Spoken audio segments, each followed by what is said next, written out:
Russian President Vladimir Putin held a surprise meeting with his Syrian counterpart, Bashar al-Assad, kicking off a diplomatic drive this week to outline the terms of an end to the Middle Eastern country's bloody civil war.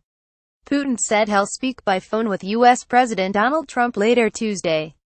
Putin has taken a dominant role in efforts to resolve the conflict after a two-year Russian military campaign helped Assad to fight off opponents, including some backed by the U.S. with Islamic State nearly defeated in Syria. The Kremlin is moving on to bring together regional and global powers to revive long-stalled efforts to reach a settlement expected to cement the Syrian president in power. Putin meets the leaders of Iran and Turkey, key players in Syria which have joined Russia to back steps toward ending the war this year, in the Black Sea resort of Sochi on Wednesday to discuss the political resolution. The Kremlin said he held talks with the Emir of Qatar on Monday and plans to speak to Saudi King Salman bin Abdulaziz on Tuesday. The most important question, of course, is what will happen after the defeat of the terrorists in terms of a peaceful political settlement, Putin told Assad during their meeting in Sochi on Monday, which lasted almost 3 hours, according to a Kremlin transcript. He noted the Syrian leaders' support for a Russia-backed peace plan. Putin told Turkish President Recep Tayyip Erdogan and Iranian leader Hassan Rouhani before the meeting that he'd work with Assad to ensure agreements on Syria that may be reached at their three-way summit are viable. Kremlin spokesman Dmitry Peskov told reporters on a conference call Tuesday, attained victory, expressing thanks for Russia's role. Assad told Putin the time is right for negotiations, especially after we attained victory over the Syrian government's opponents.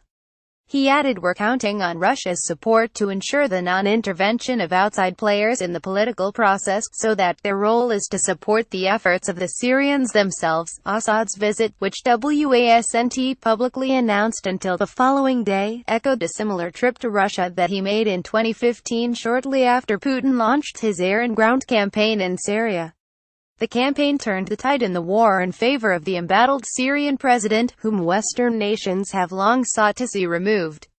Putin's triumphant tone underscores his success in turning the tables on the U.S., which under Trump's Democratic predecessor Barack Obama pressed for Assad's removal and came close in 2013 to ordering strikes on Syria in retaliation for a chemical attack blamed on the regime. 6.5 years after an uprising in Syria morphed into a regional proxy war and terrorist conflict that killed 400,000 and displaced millions, Russia's Syrian ally is now looking for a stamp of international legitimacy. Decisive role. Putin presented Assad to the military commanders who led Russia's effort.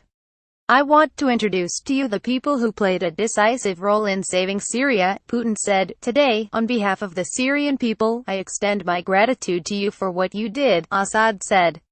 We will never forget it. Russia has been working actively with Saudi Arabia and other backers of Assad's opponents such as Turkey to restart the peace process.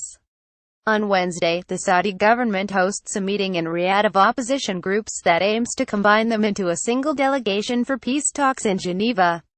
The unified bloc, including factions less hostile to Assad, would be a tame counterparty for the Syrian regime at the negotiating table, said Robert Ford, a former U.S. ambassador to Syria, who's now a fellow at Yale University and the Middle East Institute in Washington.